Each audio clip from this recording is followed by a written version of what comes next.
What's going on, guys? My name is Fat Bento and welcome to my first Lost Ark video in quite some time.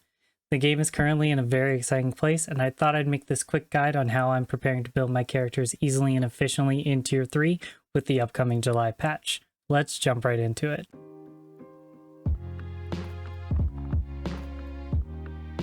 With the introduction of the July patch, every character in your roster in Tier 3 will have the ability to use the engraving support system, usually reserved for Makoko Express characters.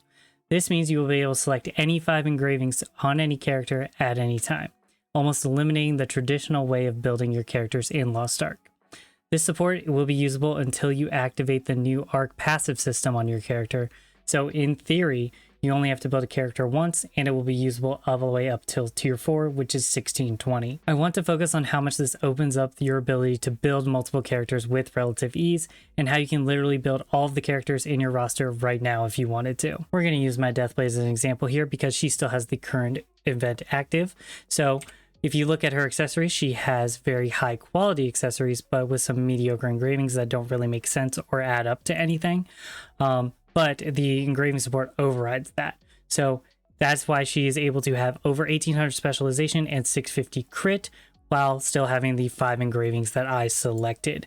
And that's what's so great about this engraving support, is because you only have to focus on the quality of your accessories rather than finding a balance of quality and the correct engravings. So how do we take advantage of this in building our characters in Tier 3? Well, all we have to do is simply collect accessories and hope they roll the correct combat stat with a high quality. The best way to collect accessories is obviously going to be your Legion raids and your Abyssal dungeons.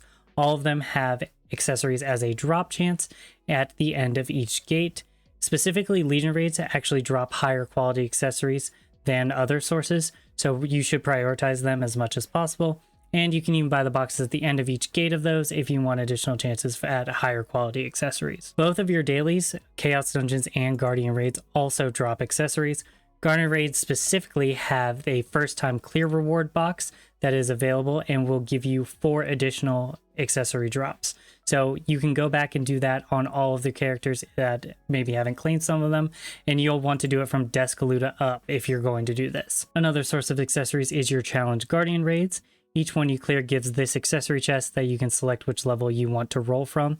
Generally, you will just want to pick the highest, but remember that you have to be 1415 for Relic and 1540 for Ancient accessories. The last free play stated accessories is going to be the Legion Raid Exchange Shop. Every clear of a raid, you gain marks according to the raid that you're in, and you can exchange them here for accessory chests, 15 per week. So I recommend only using the Phantom Marks or the Mark of the Plague because they give you Relic accessories, and Mayhem Marks give you Legendary accessories. But it is also worth noting that all of these marks are going to be combined into one in a later update. So you can still use and collect these Mayhem Marks, they just won't benefit you for this immediately. So what exactly are we looking for when we obtain these accessories? I'm going to say this clearly. The only thing you need to worry about for these accessories is the quality and the combat stat that it rolls. That's it. In the current state of the game, the only stats any character will really care about is looking for 2 of crit, swiftness, or specialization. To know which main stat and substat that you need for your class, I recommend checking out the community guide for your class on Lost Ark Nexus, which will be linked below. Depending on which build you play, it will determine what stats you're looking for. There are some classes that go for a more even distribution of stats, but in general, most classes want a high main stat close to 1800, and then a substat as close to 1600 as possible. Using Deathblade as an example here again, she wants a high specialization, and then crit as that substat. So when looking at accessories here, you're going to want a necklace that has crit and specialization, and then everything else you want specialization on. As for bracelets, you just kind of want them as a stat stick, mostly the same as your necklace, but I recommend looking more onto that yourself because some of the additional effects that you can roll on bracelets can outweigh your combat stats in some cases. There's a bracelet calculator on Lost Ark Nexus as well, which is linked again below. Initially, what you're going to do is you're just going to find accessories that have the stats that you want and put them on. It's going to be 1 necklace, 2 earrings, and 2 rings per character. And as you obtain more accessories, you're going to want to slowly increase that quality. As you get them, you don't really need to do anything else with it. However, you do want to check on the necklace specifically, because sometimes the stats are weighted not as evenly. Like for this one, for example, the crit is 488 and specialization is 497. Sometimes that could be flipped. So a lower quality necklace might actually have a higher main stat on it instead of maybe this purple one here. So you might want to use that one instead. So necklaces are sort of an exception to the higher quality, the better. But just make sure you want that main stat, and that is the higher one, because that is what matters the most to your class. If you're wondering about relic versus ancient accessories, I recommend only focusing on quality and the stats for this.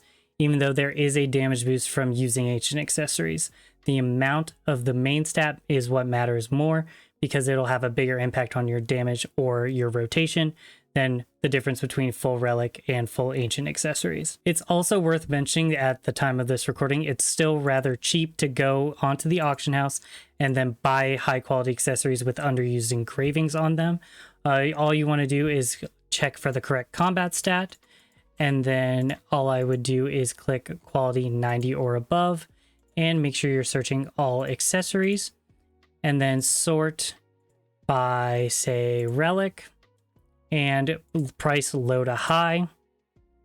And as you can see, like this is 90 quality specialization ring is available for 1 gold. It's really only valuable and useful to you if you have the fions for it. But there are options available to do it this way if you prefer. Gems are another important part of building your character, and we're going to touch on that real quick. According to the Korean developer letter, once you complete the Punica world quest, you're going to receive level 5 bound gems. And then once you hit 1415, you'll be able to exchange those into level 6s. And finally, at 1540, you can exchange them for level 7s. So any character in tier 3 will have level 5 gems, and then when they are able to do Legion raids, they'll be at level 6. It is possible that we'll receive this style setting option where you can have the game automatically roll your gems for you, but I would always double check with the community guide when you get these, make sure you have the right gems equipped. Right now, I'm currently preparing to do a few things when this update hits. Of the 14 characters in my roster, only 11 of them have a 5x3 build or better, and their qualities are pretty mixed. My goal is to have all my characters be able to do solo raids that are also being released with the July patch efficiently, and then slowly bring all of them up to 1540, which is the new cap for silver honing. Really, I just want to have more options with who I play at any given time, and I want to see and progress the solo raids on pretty much all of my characters. My priority right now is to find accessories to build my 3 unbuilt classes, which would be Predator Slayer, Control Glavier, and Peacemaker Gunslinger. Since they're all basically unplayable at this point, I'm relying mainly on drops from my 6 gold earners, as well as that Legion raid shop to mail over to them, which, as a reminder, is free as long as the accessory isn't at its trade limit. And after each of them has a full usable set of accessories, my plan is to look for upgrades on any of my characters, aside from my Soul Eater as well as my Deathblade. Deathblade you see is in a pretty good spot right now, and my 5x3 plus 1 on my Soul Eater is better than the 5x3 that we'll get with the engraving support, so I'm not going to worry about that one at all.